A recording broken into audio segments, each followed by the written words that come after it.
This podcast is recorded on stolen and unceded Aboriginal land. We acknowledge the First Nations and elders of this country and join their calls for justice. Always was, always will be Aboriginal land. Hello, everyone. Hello, patrons. It's time for a Serious Danger Patreon episode with me, Tom Ballard, and my friend and comrade, Emerald Moon. Friend and comrade. Did you just forget my name? It's Emerald. Oh, sorry. Like the gem. The gem and the thing in the sky. It's good to know. Non-official Greens Party podcast here, produced by Michael the Griffin. This week, we are diving back into Inside the Greens by Paddy Manning, Chapter 8, Taking a Stand, Part 1. Now, we were going to be sharing you bonus content from our chat with Bob Brown. Yeah. What happened there, Emerald? He's too busy. He had to jet off to somewhere else to launch another candidate. He's always doing things. And then, I went to I've been trying to listen to the 7 a.m. podcast. Open 7 a.m. podcast again, and there he is. He's talking to everyone. I felt a little bit betrayed by that. I found myself wondering how soon to your interview with us, the preeminent Australian politics podcast. Did you record another? Did you speak to another podcaster, Bob? Why didn't you mention this? I think they cut short our time with Bob because they didn't want us to ask the hard questions that we were going to. I'm starting to think that for all the patrons. Are you a tree? When did you become a tree? How do you identify tree-wise? Yeah, you might not have heard this in the recording, but conveniently, Tom started to ask. So, we've noticed a lot of resemblances between you and trees. You seem to have a strong affinity for trees. The question must be asked, and suddenly you've got to go. Oh, I have to go now. That's my Bob Brown. I have to go. Well, don't worry. There is a lot of Bob Brown coming down the pipeline for this episode of Inside the Greens. Don't you worry, folks. Here in the pipeline we support. New pipeline, the Bob Brown pipeline. You heard it here first. The last chapter we read was Turning the Corner. Do you remember much about the last chapter of Inside the Greens, Emerald? A little bit, yes. There was a lot going on. It's in the name of the chapter, right? It was kind of like things were starting to get better. The Greens were growing. Our vote was going up. We're kind of starting to overtake the Democrats a little bit, or, assume the position maybe that they were in. I think they were still beating us at that point.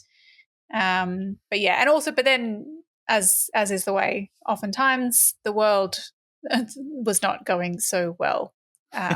War on terror, Tampa affair, locking refugees up, etc. We also discussed, of course, Bob Brown's Telstra for Trees policy. Telstra for Trees. Which, I don't know, we could have asked Bob about that too. Do you think he'd still stand by his Telstra for Trees vibe? I'm curious. I don't know. I don't really know. I feel like the vibe is he's like, I just fucking said maybe we'd have a think. That's the vibe, which you could very well hold on to that. The question that I wanted to ask him was, does that kind of thing, would that not happen today? Are the Greens more professionalised and they have all these party room rules and that sort of thing, which wasn't the case back then, that would prevent something like that being said? Might be a good thing, but also maybe does that stymie the Greens' flexibility or a willingness to be reactive and jump in on things and consider innovative solutions? Yes, our ability to just pull terrible policies out of our asses. Yeah. Is that a shame? I mean, as he said, we lost Telstra and we lost trees. He's not wrong. We could have saved at least some trees on the way. Trees. Yeah, good point. I'd rather Telstra, but yeah. Well, in the second half of this chapter, we'll get to those questions about the idea. I just wanted to take back what I just said. I don't know if I'd rather Telstra. I want Telstra and trees. I shouldn't have to choose. Yeah, you shouldn't have to choose at all. We should get both. Why not both? ¿Por qué no los dos? Los árboles y el Telstra.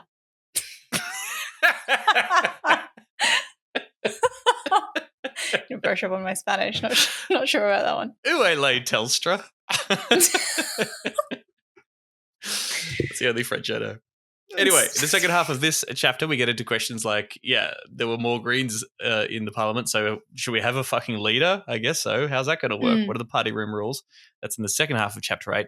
First half of Chapter 8, Taking a Stand, we're talking about the Iraq War, how that affects Australian politics and the Greens, the growth of the Greens, 2003, New South Wales state elections, some other state elections kicking around. The big moment, Bob Brown heckling George W. Bush in Parliament. It's coming up. Fuck yeah. and the 2004 election as well. And there's some great stuff here. Like I really enjoyed reading this chapter. I remember some of this, which is exciting. That like I was actually sort of politically aware and starting to get really passionate about stuff on some of the issues that arise here. So I think there's a lot to enjoy here, everybody. Cute. Let's get into it. Tell me a story. Shut up. A loud voice for peace was never more necessary in Australian politics. What's a loud voice for peace? Oh, That's what it would be boy. like if I was a child and you were telling me a story. Sorry, go on. Then during the slow descent into a senseless war in Iraq during 2002, proving the lessons of Vietnam had not been learned. Labor leader Simon Crean, who had taken over from Kim Beazley after the 2001 election, did not provide it, dragging his heels when it came to Labor's support for US-led mission and denying MPs a conscience vote in any parliamentary debate on the war. The Greens, by contrast, were clearly opposed from the outset. Well, what do you know? Correct. How about Correct that? and good. Morally superior, some might say. And Bob Brown was constantly quoted in the press and a prominent speaker at the rallies happening all around the country. Brown pressed repeatedly for Parliament to have the final say on whether Australia would join the war. Brown and his fellow Green Senator, Kerry Nettle, were at the forefront of a 500-song coalition of unions, churches, community groups and politicians who issued a joint statement against joining the United States in a preemptive military strike on Iraq. Yes, please. The Bali bombings happened in 2002, and Bob Brown is immediately lambasted and decried by the right-wing media. They said that they're implying basically that he was saying that Australia brought such a terrorist attack upon ourselves because of our allyship with the US. Here's what he actually said. We have to review the direction we're taking to concentrate on regional security rather than being involved in the global adventurism of President Bush. There is a real concern that I have, and many Australians share, that if we take part in an invasion of Iraq, it will simply heighten the risk of repeated acts of this variety. Of course, so sounds he says reasonable. that. Yes, imagine. The Director General of ASIO, Dennis Richardson, soon made exactly the same point. But of course, when he says it, it's good, and when Bob Brown says it, it's the worst. Yep. Un-Australian.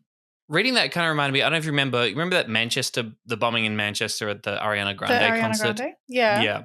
And then, and Corbyn's, this is before the 2017 election, I believe.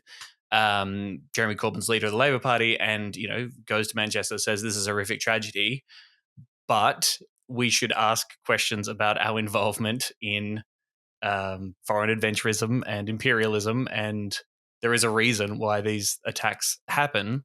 And why people hate the West, particularly when we engage in illegal wars and fuck over people in the Middle East.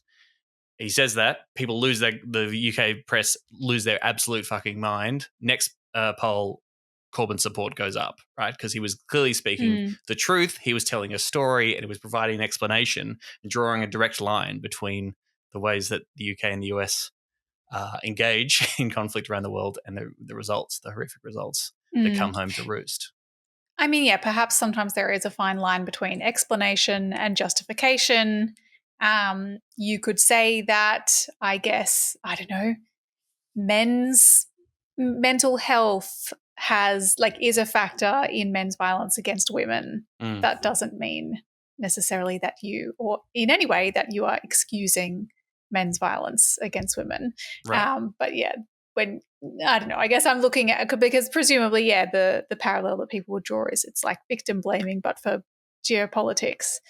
But I think it's perfectly reasonable to say that that's an abhorrent act, and it is part of a broader geopolitical context. Yes. And we, if the purpose of our foreign policy is to, in some part at least, reduce the risk of things like that, then maybe we should consider how one might do that.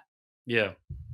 Yeah, well, yeah, contextualization is read as justification. Look at Israel-Palestine, right? If you seek to provide any context whatsoever around who Hamas is, where they've come from, why they find a supporter base, why they engage in the activities that they do, any context there, well, you're saying that it's okay. No, the explanation should be these are savages, these are evil people who are filled with a hatred to kill as much as possible. That's the simplistic story that we want to put out there. And if you try and challenge that story in any way, you seem to be equivocating in your condemnation of those violent acts. Well, not necessarily. Just asking you to think a little bit more. That's all we want. Have a think. Howard had already made the decision to go to war, basically, straight away. We know now, thanks to other subsequent reporting, that was because he just wanted to shore up the alliance, and there was no way he was going to, do a France and go against anything America says. They were already organizing 2,000 troops, getting ready to deploy them in the Middle East. That was without parliamentary approval and certainly not the approval of the public. Said it before, John Howard, bad news. Not Real a good cunt. guy. Yeah. We need to talk about him. Come on. So then in October of 2002, you have a by-election in the New South Wales seat of Cunningham. Now, have you ever heard about this? I feel this has come up No. a couple of times. So there are by-elections that are still remembered in the history books? Well, this one is notable because it is the first lower house seat that the Greens ever won, technically. That is kind of common, isn't it? Because it's similar, like, no, that was a resignation that got the first Green MP in Queensland Parliament. But yeah, it's kind of, I guess I had heard that it was the first by-election because I knew that Adam was only the first at a general election. Right. Yeah, which is sort of a weird disclaimer. It's just sort of weird that we don't. I mean, Michael Organ is this guy. He was pre-selected by the Greens in this by-election. He was a anti-development activist, and he was a NIMBY, I suppose. I don't know. Yeah, I don't know anything about his anti-development activism. But he was an archivist at the Uni of Wollongong. He gets pre-selected, and he runs, and he was totally in Parliament for 2 years. So I think totally in Parliament.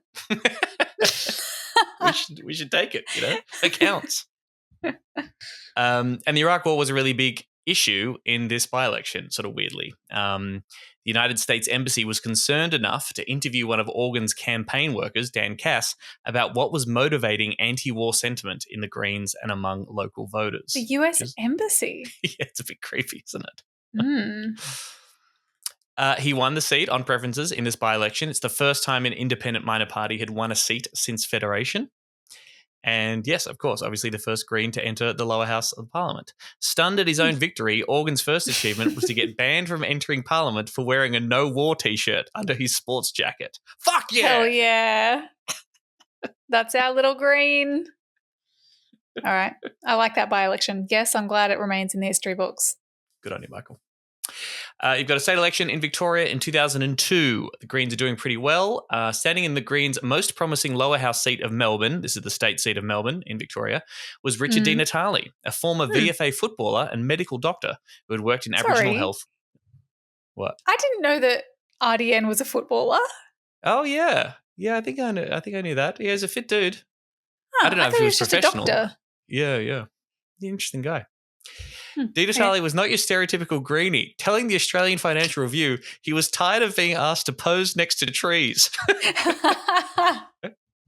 Those stereotypes are a bit dated now, he said. I don't think those images do justice to what we represent. There's been a huge influx of intellectual capital into the party since the federal election. I love it when my party gets a huge influx of intellectual capital. Fucking Di Natale's an intellectual capitalist. I like it. Yeah. I mean, it's true that like the RDN, I guess this is skipping ahead obviously, but that makes sense. The period of Richard Di Natale leading the party did feel like the era of we're not hippies anymore. Yeah. We don't all just eat tofu. Yeah. Everyone should like getting photos with trees. Why is it just the Greens that they go for? But of course, the great irony that Richard Di Natale is giving advice on photo shoots when, of course, famously in years to come, we'll do a photo shoot wearing a turtleneck that will be much celebrated and derided. But there you go. Which photo shoot? You don't remember Richard Di Natale in the turtleneck? I remember him always wearing a turtleneck and that being like an iconic thing. But is there a particular photo shoot? There's a GQ magazine. There you go. Oh. He was wearing I'll have to look it up. He looked great. Don't get me wrong.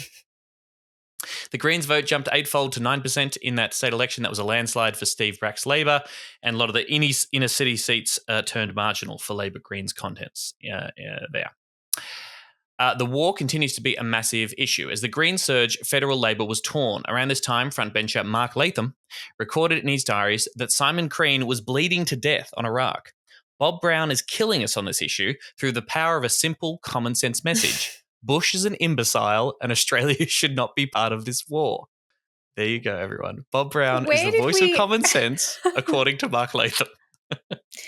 Yeah, is that who you want saying that you're the voice of common sense? Why do we have Mark Latham's diaries? What He kind of published them. diaries? This motherfucker Oh, published okay. them. You don't know this? Yeah. Dear The diary, Latham. the Greens are fucking everything up again. I would love to see Albanese's diary now. Dear diary, Yes. he was here again. He who shall not be named, with his no tie, smug face, stupid rent caps bullshit. I hate him. I hate him. Underline, underline.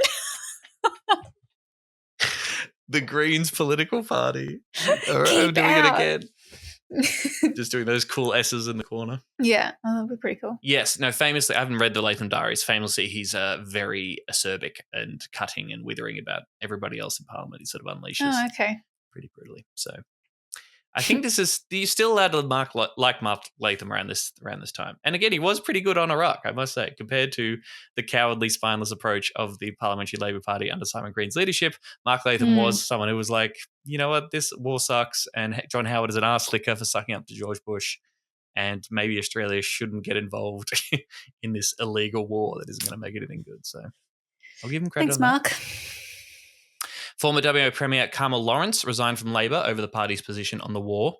And in South Australia, the left-wing backbencher Chris Hanna quit and applied to join the Greens. So he was in Labor, he was left-wing backbencher with Labor.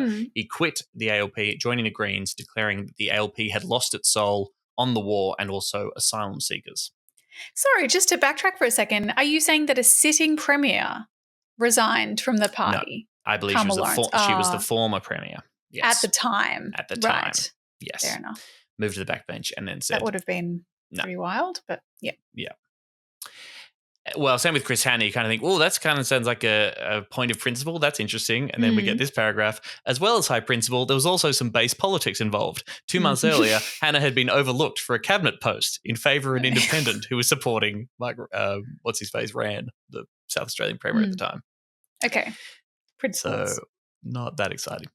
Ahead of his defection, Hanna had held talks with Brown, who welcomed him as a great asset to Green politics. Hanna said the Greens were the only party going anywhere in Australia today, and it's because of their integrity and idealism.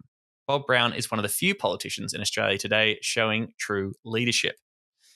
At the Green State Conference, Hanna got a standing ovation, and members voted overwhelmingly to accept his application, with just 2 votes against. The warm reception would not last long. In the media, reaction was mixed. Polls showed statewide support for the Greens at 10%, suggesting an upper house seat was a certainty at the next election. Hanna was well regarded in his electorate, but there were calls for him to resign from Parliament, as Cheryl Kernot had done, for example, and contest a by-election as a Green. The Age editorialised that the Greens were not entitled to his seat and branded him a fraud upon the voters who must resign. Wow.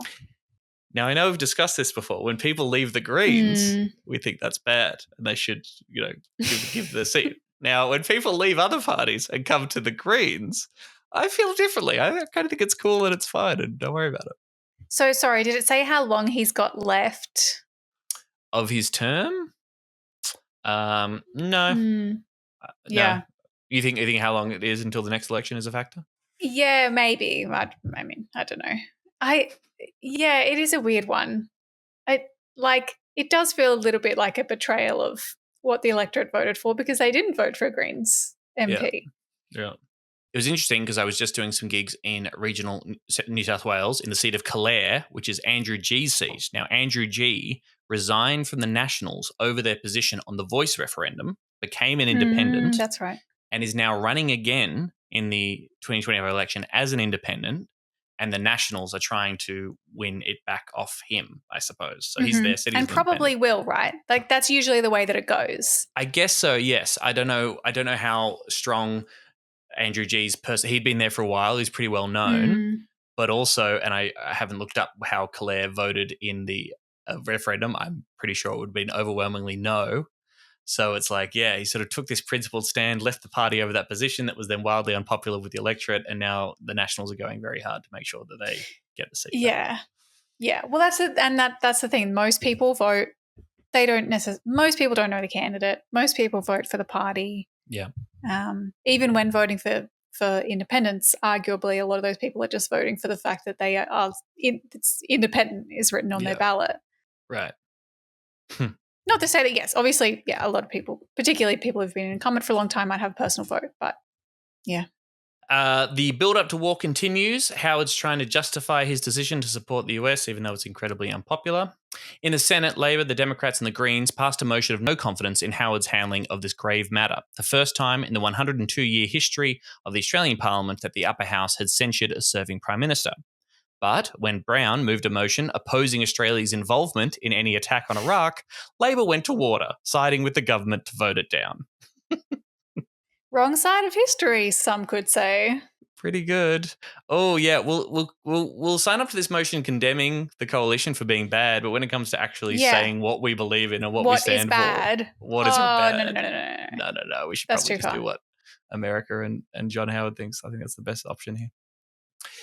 And then we get a whole bit of information about there are 600 peace rallies were held all over the world in February of 2003. Famously, I think that's when you got 1 million people marching in London. At least 500,000 people marched through the state capitals in Australia.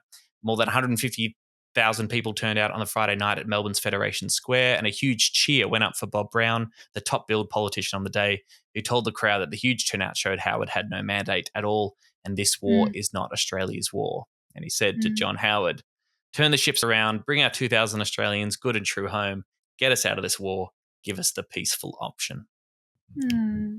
Now, would Little Emerald Moon have been out there on the streets at one of those rallies at that time?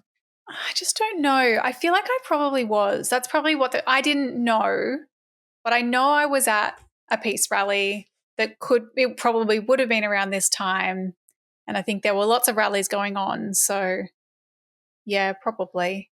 I would have been 7. Oh, cute. I knew peace was good. I'll tell you that much. Peace good, war bad. I mean, again, it's a lesson that a lot of people seem to forget. So the fact that you're across that at 7 years old is good. Were you at one? I can't remember. I think you've said this before, but did you go to a... No, I mean, I would have been in high school in Warrnambool. There weren't many anti-war protests around that time. But yeah, this is when I'm becoming politicized. I'm thinking about issues. I know that George Bush is a fucking idiot. My parents are involved in Amnesty International. They're like, this is definitely bad. David Hicks should definitely be free. What the hell's going on with him? Yeah, all that's kind of swishing around.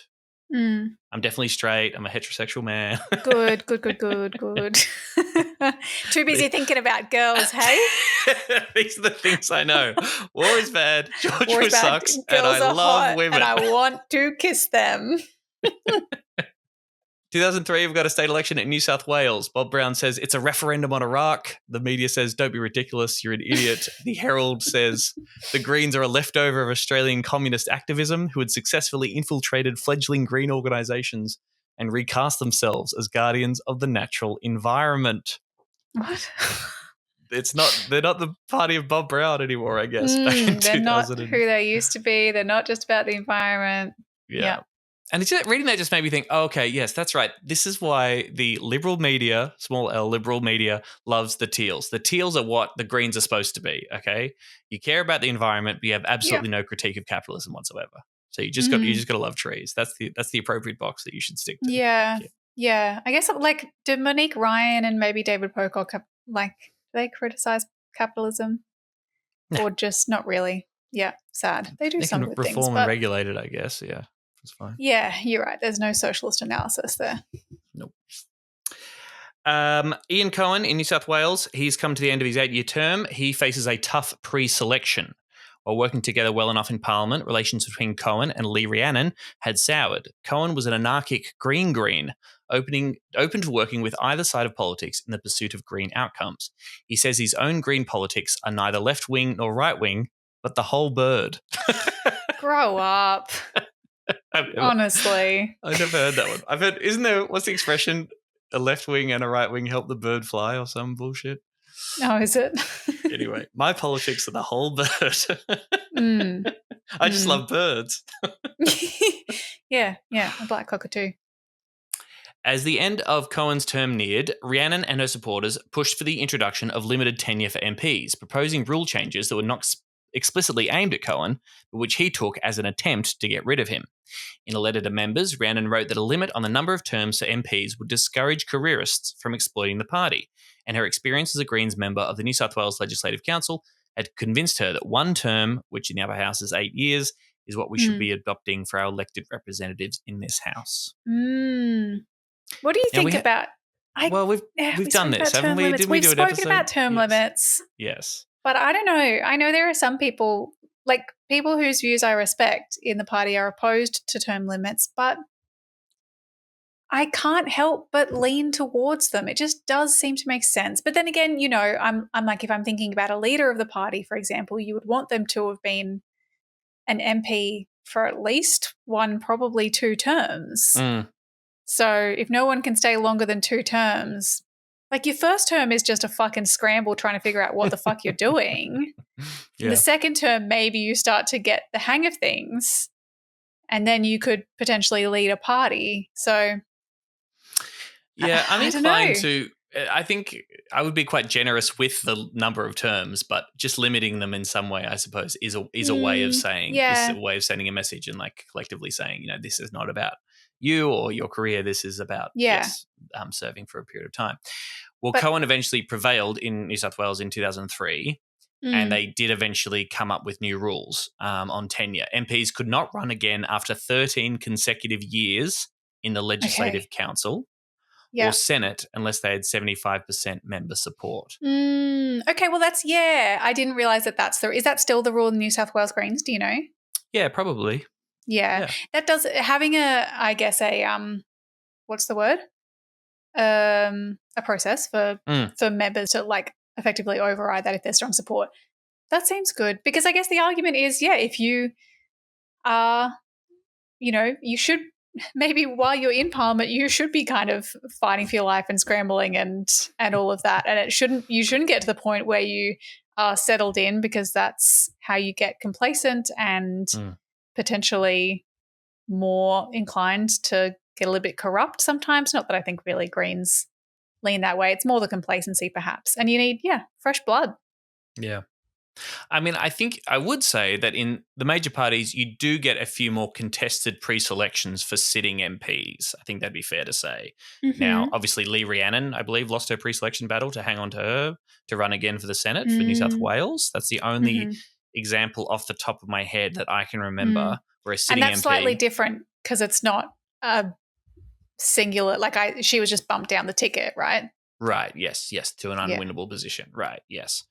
But in the major parties, you often have a pre-selection contest which results in a sitting MP being like, nope, you're gone, and someone else is running for this particular seat next time around. Often that's because of gross, factional fighting, but it's not assumed that a sitting MP is necessarily the person that's going to run the next time. It's pretty rare though, right, that there is a successful insurgent candidate in a pre-selection against an incumbent. Happen. Right. Yeah. In the Greens, again, when I lived in the seat of Melbourne, and there was a pre-selection meeting with all the candidates for the seat of Melbourne, and it was me in a Zoom call with Adam Baird. Yeah. Yeah, well, I've said this, I don't know if I've said this before about the Greens, but it's true that Greens members are very loyal to our MPs. Greens members do really love and adore our MPs most of the time, probably more than other parties. It just seems to be a feature. Potentially because there have been so few of them for so long. I think that's part of it, that we're like, oh my God, our precious darlings, you're in there for us. This is amazing. We love you.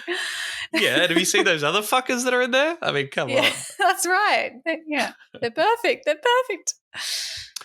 In the lower house of New South Wales, the Greens ran a serious campaign to get Leichhardt, Deputy Mayor Jamie Parker, elected in the Labor-held inner west seat of Port Jackson, taking in Balmain.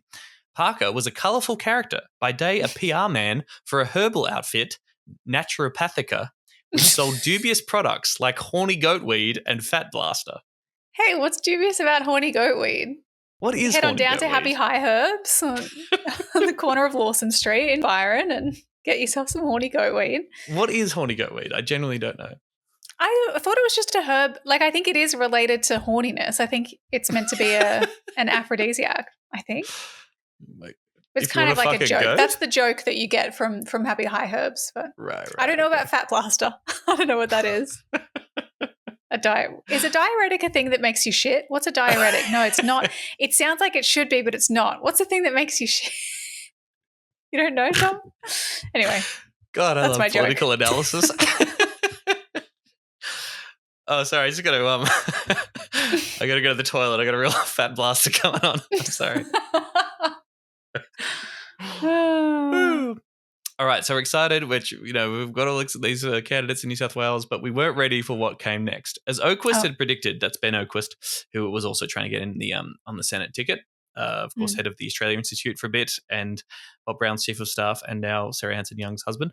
As he had predicted, the rising strength of the Greens drew intensifying attack. 3 weeks out from polling day, the Sunday Telegraph was splashed with a sensational headline, "Ecstasy over the counter. Revealed the Greens' hidden policy."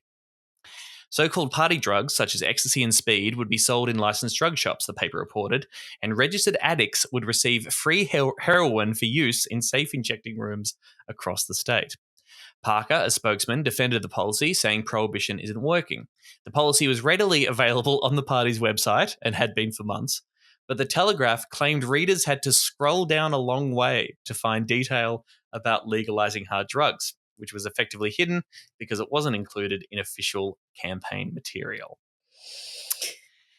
The old correct drug policy attack. position. Yeah. Yes. I mean, correct policy position. Not, I believe, federal policy. Federal, I think, is decrim rather than legalize, but still gets wheeled out because, it's, and I hate the way that it is still used as like clearly an emotive thing targeted at parents, many of whom may have like seen their loved one, their child, dealing with drug misuse or addiction.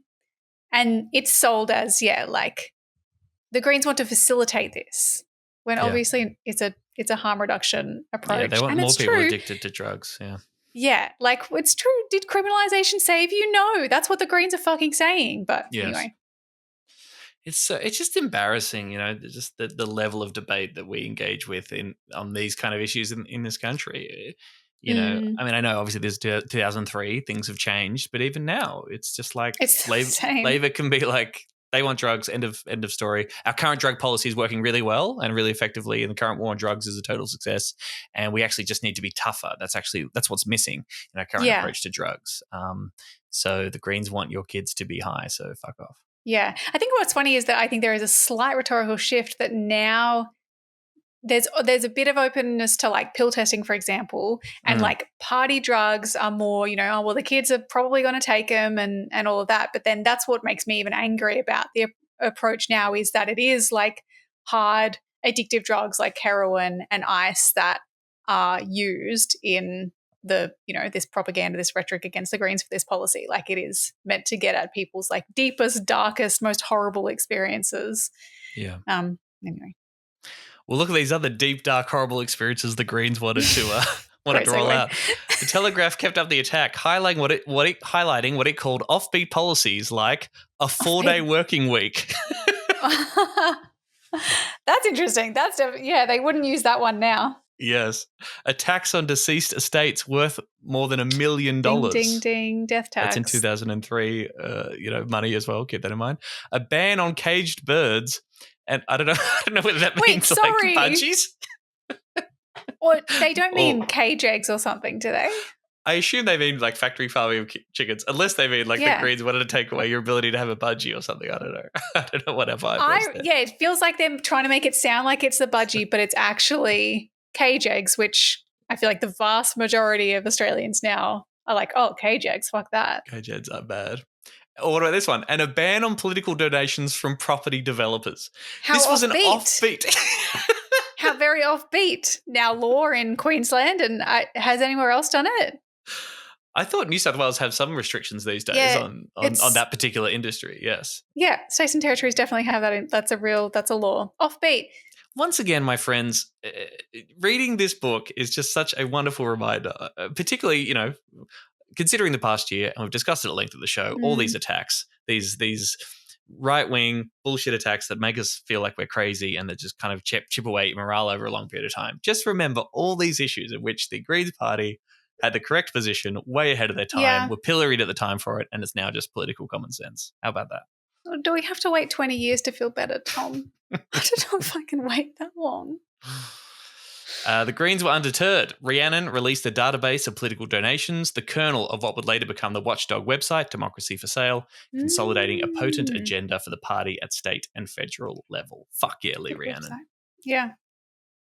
And a week after the Telegraph's attack, a Herald AC Nielsen poll showed the Greens' primary vote had gone up from 8% to 10%.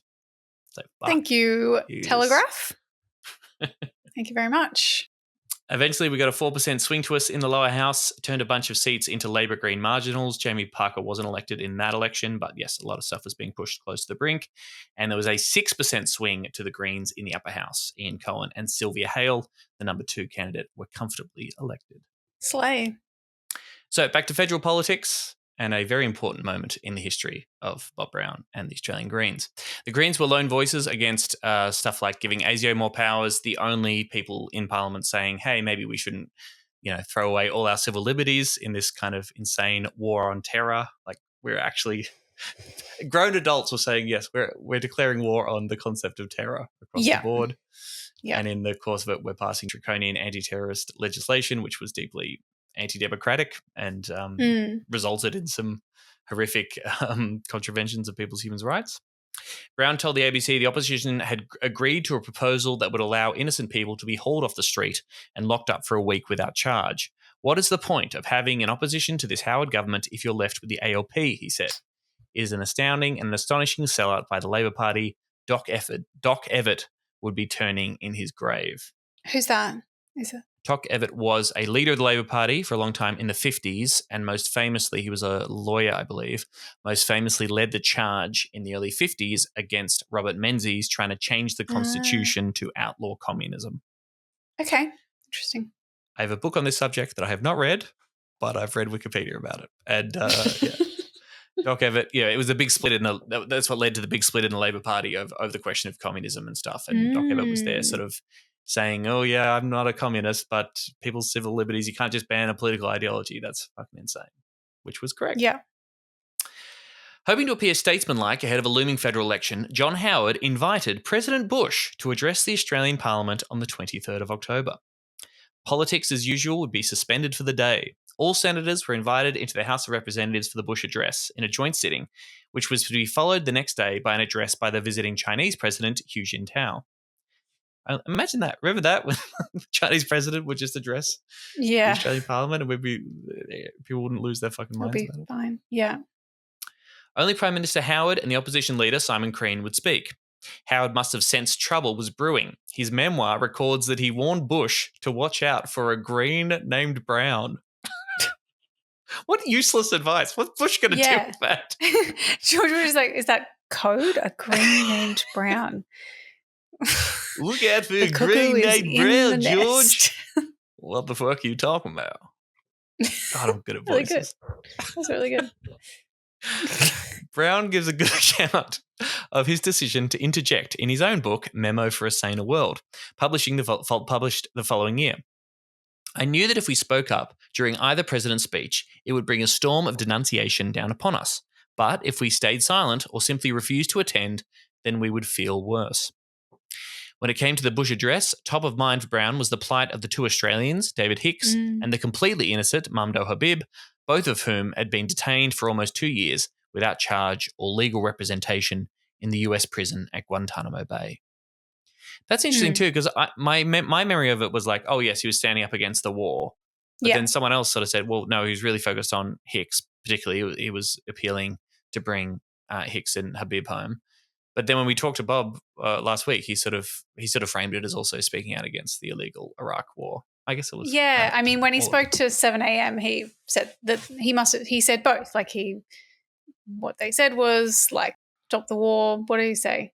Oh, right. So maybe he wasn't quoting, I suppose, when he spoke to 7am. But he basically said that if you followed international law, then we wouldn't be invading Iraq, and please send our Australians home from Guantanamo Bay. That was his vibe. He organised with Kerry Nettle in his office the night before about what they were all going to say. Kerry Nettle wanted to talk about the US-Australia Free Trade Agreement. Now, again, far be it for me to tell these people like approaches of what to do, but when I read that, I was a bit like, oh, that seems a little bit messy, or like surely we should focus on the It's just getting a little, yeah, but you can imagine, like, yeah, if you've decided that you are going to stand up and basically heckle the president of the United States, there are so many things that you could want to say. What do you think about caged eggs? Yeah. Free drugs. You used to do cocaine all the time, George. Don't you think other people should be allowed to? Though the public was banned, each MP was allowed a guest, so the Greens had 3 guests. For the Bush address, they chose Hicks's lawyer and Habib's wife and son. Amazing. For whose address, they planned to bring a Chinese dissident and 2 Tibetans. As they arrived, Brown's heart was pounding, he wrote, accompanied by a feeling of impending failure of nerve. What Brown said was not recorded for posterity. And in the book, Paddy Manning lays out, it's just the speaker saying, "Shut up, Bob Brown. Just sit down." Like, so nothing in Hansard is recorded. You can't hear. It's not recorded, But according to Bob's book, Bob Brown said, "Mr. Bush, this is Australia. Respect our nation." Pointing to his guests in the gallery, Brown continued, "Return our Australians from Guantanamo Bay." As Bush paused and government MPs started groaning and hurling accusations his way, Brown went on, "Respect the laws of the world and the world will respect you." Finally adding, "We are not a sheriff." It does seem more focused on the prisoners, doesn't it? Yeah. I mean, yeah, respect international law, i.e. don't go to war and based on a lie. When the Sergeant-at-Arms came to escort Brown from the chamber, he refused because as a senator, he could only be removed by a vote of senators. "Read the standing orders," Brown told the surgeon, who then backed off. I mean, it fucking worked. I think you'll find. I love that. This is when knowledge of process comes in handy. I love the Sergeant-at-Arms going, the norms, the rules. Not the norms, not the standing orders. You never want to offend standing orders. All those hours studying the little standing orders, they paid off. I'm melting. You know what happens. That's right. And what you've now said then when Bush started speaking again, Nettle did start talking about free trade. Yeah. So he kept, the let him kept going, and then Kerry Nettle got involved, and then the speaker told her to shut up. Which again is great. You see this with this is a new protest tactic. Someone's doing a press conference, someone stands up and says, "How the fucking dare you?" They get removed. They go, "Right, well, thank God they're gone. Now we can carry on." Surprise. And someone else stands up. George Bush said, "I love free speech." In reaction to all this, and everyone cheered. I hate Americans. Bob Brown and Kerry Nettle also called out, "So do we." So there you go. Yeah, that's good. Massive moment in the history of the party. Again, looms large. If people misremember it or thought it was about something else, but it was still a fucking moment, for God's sakes. At the end of Bush's speech, Tony Abbott, at the time the leader of the House, moved that Brown and Nettle be suspended from the service of the House for 24 hours. Awesome. That's great. You get a day off. Day off, yeah. 4-day work week coming to fruition. Greens win. Living their values. That's right. It was agreed on the voices, though there were definite no's. Brown tried to call for a proper division, but was ignored. Nettle then tried to reach Bush to hand over the Habib's letter and was met by a phalanx of coalition MPs who blocked her from reaching the president. What a bunch of fucking get a grip. Cowards. Oh, my God. Oh, you can't read a letter? You can't give him a letter? That's violence. Stay away from him. Don't. At the forefront was Howard himself, arms out wide as a barrier. There was ugly jostling on the floor of the House. Acting Senator President Ross Lightfoot later admitted that Brown and Nettle could have walked into my elbows, and he allegedly hissed "die" to Nettle. Die. What? These are grown That's a weird thing adults. to hiss. Yes. At that moment. Die. Okay. Harry Potter, die. Brown managed to get to Bush and shake his hand. A double thumb wrap handshake from him, he wrote, and asked again for the Australians to be returned home. Bush gave a non-committal reply about looking at it and was off. I don't know how I feel about the handshake. When I learned the handshake happened, I was a bit like, oh. I know, but it is on brand. Yeah. Like, I think, Bob Brown is very much like, well, I'll treat you with respect, and that is like, I expect that you treat me with respect back, and the way to achieve that perhaps is to treat you with respect. Still, I truly don't. I mean, I don't think that I could physically bring myself to do something like that. Whether it's the right move or not, I don't know. The handshake or the yelling? The handshake. Yeah, right. Okay. I think I could yell. Do you think you could yell? Do you think you could do it? Well, I've been thinking about it. We didn't talk about it on the show, but I went to the Triple J 50th birthday and Anthony Albanese was there. And certainly crossed my mind. It just felt like that was, in that context, it wasn't necessarily right. The payoff wouldn't be as, Yeah, I think I would have to coordinate it with other people, I think. Yeah. Otherwise, it would just be about making it about me, I think. But I must say, at one point when Albanese was talking about the great history of Triple J about like standing up to authority and questioning authority, and I was a bit like, you cunt. You are trying to shut down and you are smearing people protesting for Palestine right now. And you have the gall to stand up here and celebrate a gutsy, rebellious radio station and to say that that's good and that you like that. Fuck you. Yeah. But I mean, that's the thing. It's the impact of you standing up and heckling Albanese would not have been as significant as the impact of Nettle and Brown's protest. Like, I guess we'll never know.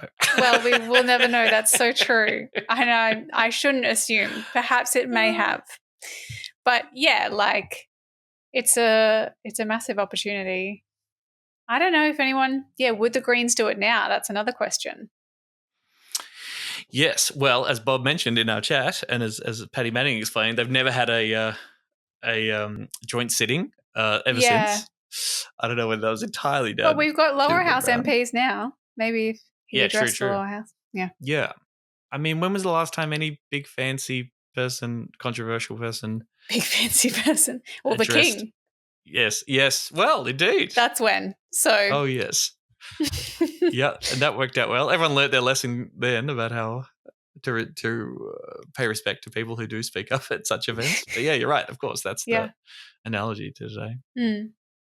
I will say, I thought this was crazy. Okay, this is, again, next part in the book. The heckling of George Bush was broadcast around the world, but Brown says it was nothing of the sort.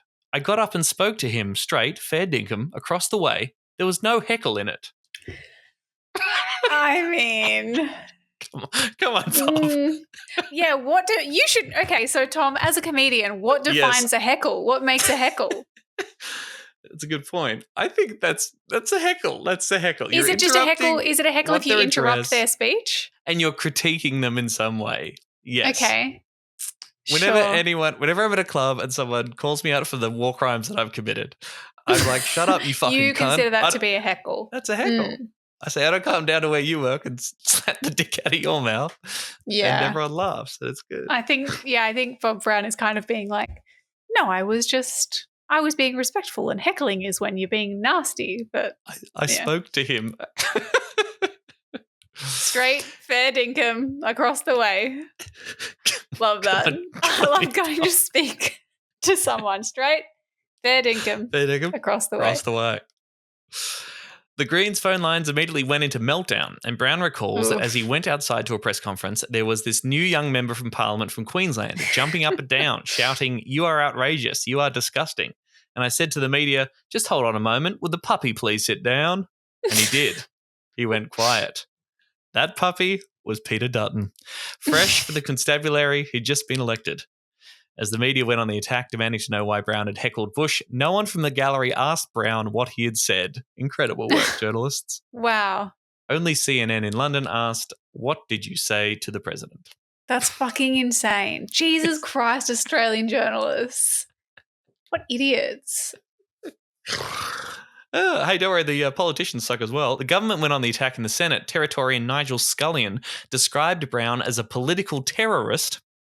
And Queensland's Senator George Brandis went right over the top, waxing lyrical on how the commonalities between contemporary Green politics and old-fashioned fascism and Nazism are chilling. The commonalities are chilling? Bob Brown is a Nazi for saying don't invade Iraq. Please. And release effectively prisoners. Political prisoners. Yeah. Chilling stuff. So true. Really chilling. I'm chilled. What happened to George fucking Brandis? Yeah, where is he these days? Don't know. He was the High Commissioner for a while. What the fuck's he up to? God, he sucked. Just look at his stupid fucking face. Anyway, I know that's not exactly satire, but I hate that guy. The Greens' They're protest that diplomat. day remains a true expression of the party's spirit, remembered often on all sides of the party. The Bob Brown, who turned up to cheer President Lyndon B. Johnson in 1966, that's from the start of the book, remember that? Had completely transformed 27 years later into the only Australian political leader with the guts to challenge President George W. Bush. Yeah, got the guts. Hang on, that maths isn't right, is it? No, it should be 37 Who years later. turned up in 1966 and then 27 years later? No, 37 years later. Yeah. That's a little fact check there for That you, typo? Paddy Manning. Paddy? We'll send you an invoice for the editing fees, and you do not need to invoice us for making content from your book. Thank you for sending us the copy of Sending your us book a for free. free We copy. appreciate it. All right, that's enough for this installment. The 2004 election is next, and I must say there is a lot to talk about in the 2004 election, including Mark Latham and Bob Brown hanging out in Tasmania, and it not going well. They got for Bob Brown. close. Okay. Well, they tried. They fucking tried. We're also going to hear about the fight against the guns pulp mill. That'll, of course, be huge. The issue of party leadership. The phrase neoliberals on bikes will be used. A whole bunch of state elections going on, and the 2007 federal election, as well as new faces like Richard Di Natale, Scott Ludlam, Larissa Waters, Emerald's favourite, and Sarah Hanson-Young are all getting elected to federal politics, and we're having more Greens than ever before. It does feel like the new generation. I think I'm still in my head thinking I should, like in my head I was like, what American presidents had there been by that time? Because I'm thinking this is all way in the past, but we're in like modern era. We're in like I'm a sentient person by now, and it starts to become like more resemblant of the political landscape with which I'm familiar. Yep. We're coming to the end of the Bush years. Obama is on his way. Facebook gets launched. Obama's on his way. Kevin Rudd gets elected. Rudd's on his way. Bingo. Yeah. We're into the modern politics of the 2010s. Thanks so much for listening to the show and for supporting us on Patreon. We love you very much. If you haven't already, please give our show a 5-star review in your podcast app of choice. That would mean the world. There's still merch stuff kicking around. Can people still get merch? There is still merch. There are bags and stickers primarily. If you haven't bought the shirts that are there by now, they're probably not your size because there's very limited sizes, but they are there, so maybe have a look if you haven't. But yeah, bags and stickers we've got, and they all the funds go towards the show, go towards Mike's wages, etc. But being a subscriber on Patreon is also more than enough. We really appreciate it, so thank you so much for doing that. Love you. Bye. Serious danger to Australia. Mr. President.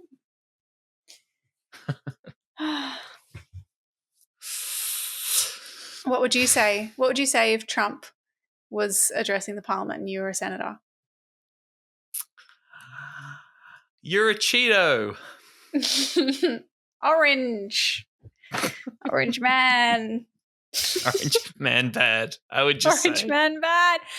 Orange man bad. Yeah, that'd show him. That'd show him real good. Good luck bouncing back from that. Yeah. Trumpy. Everyone in Australia is very mean. They're being very mean, very unfair. And we'd say, so are you.